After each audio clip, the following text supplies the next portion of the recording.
आनुवंशिक रोग है, आनुवंशिक रोग। तो इसके एग्जाम्पल है हीमोफीलिया, हीमोफीलिया, वर्नालता, सिकल सेल एनीमिया,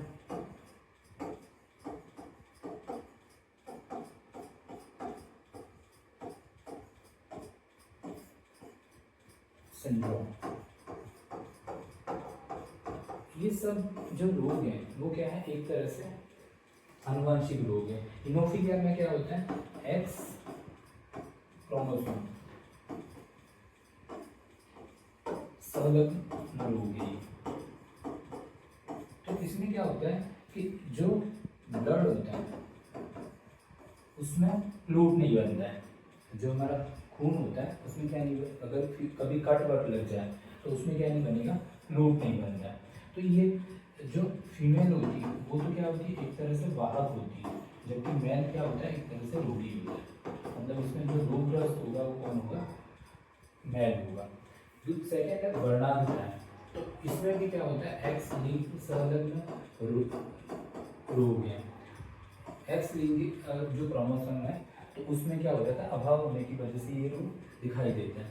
तो इसमें आर, जी और बी, मतलब रेड, ग्रीन और ब्लू कलर में वो क्या नहीं कर पाता, एक तरह से डिफ्रेंशिएट नहीं कर पाता है। क्या नहीं कर पाता, डिफ्रेंशिएट नहीं कर पाता। कलर ब्लाइंड डिजीज भी बोलते हैं इसको। क्या बोलते हैं, कलर ब्लाइंड डिजीज।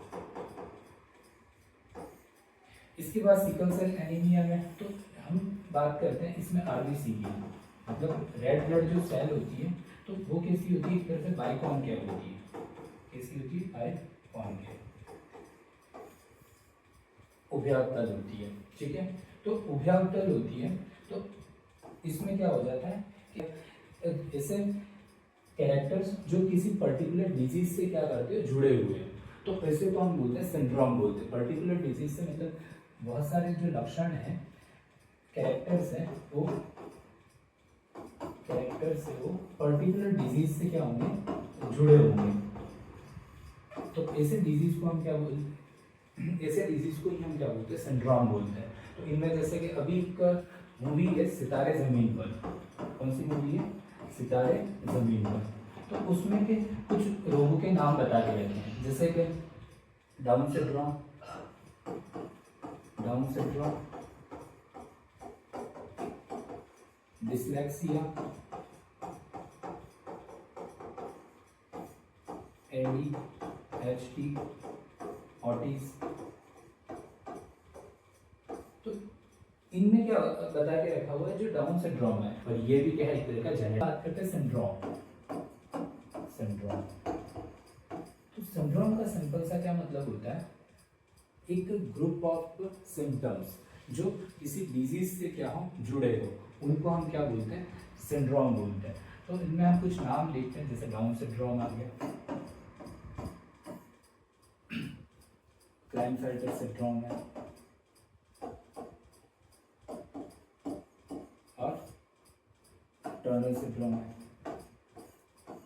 और जैसे अभी एक मूवी आई है उसमें डिसलेक्सिया, ऑटिज्म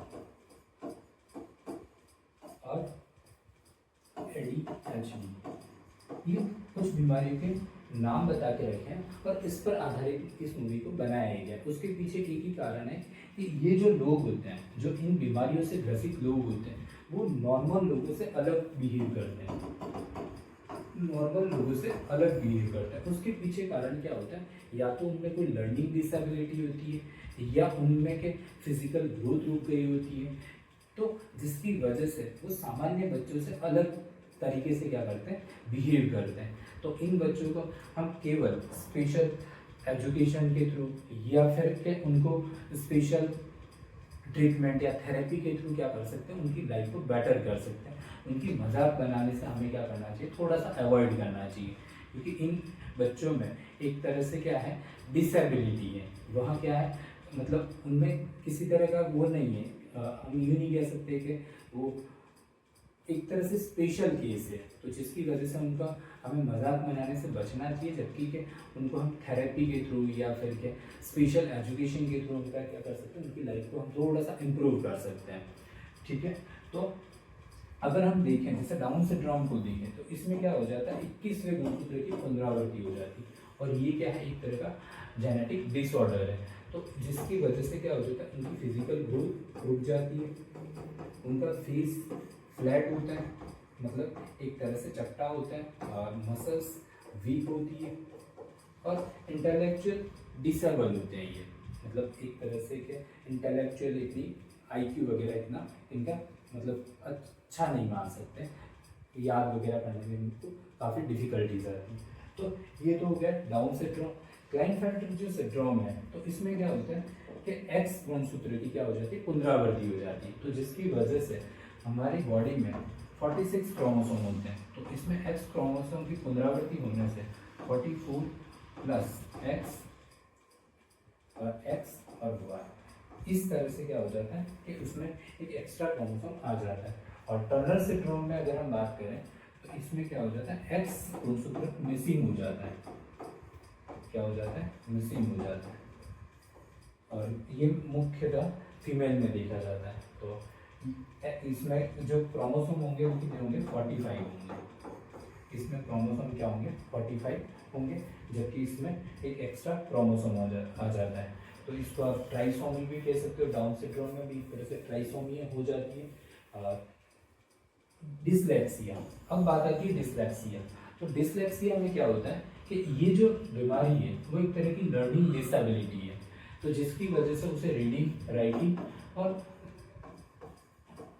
लेटर्स में कंफ्यूजन होती है, रीडिंग, राइटिंग और लेटर्स में कंफ्यूजन होती है। जैसे सी है तो वो सी और बास में कंफ्यूज होता है, डी और बी में कंफ्यूज है, पी और क्यू में कंफ्यूज है। तो ये उनमें थोड़ा सा कि उनकी जो ब्रेन की लैंग्वेज प्रोसेसिंग है वो थोड़ी डिफरेंट टाइप की होती है, जिसकी वजह से वो चीज़ें आइडेंटिफाई नहीं कर पाता, कंफ्यूज रहता है, तो वो क्या है, एक तरह की डिसलेक्सिया है। तो ये जो बीमारियां हैं, ये जो डिजीज़ है, तो इनको हम केवल थेरेपी से क्या कर सकते हैं, उनकी लाइफ को बेहतर कर सकते हैं, इनका कोई परमानेंट क्योर नहीं है। ठीक है, इसके बाद ऑटिज्म। तो ऑटिज्म क्या है, एक न्यूरो डेवलपमेंटल डिजीज है, क्या है, न्यूरो डेवलपमेंटल डिजीज है। तो इसमें क्या होता है कि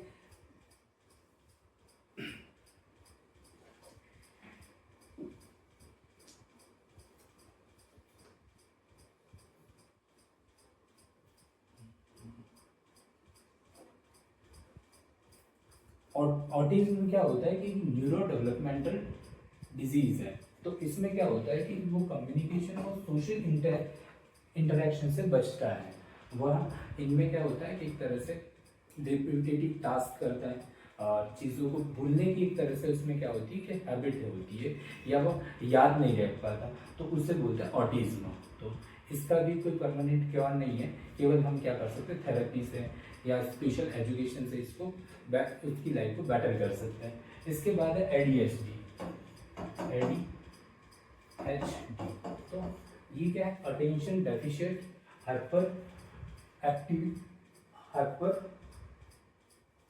attention deficient hyper activity disorder, ADHD।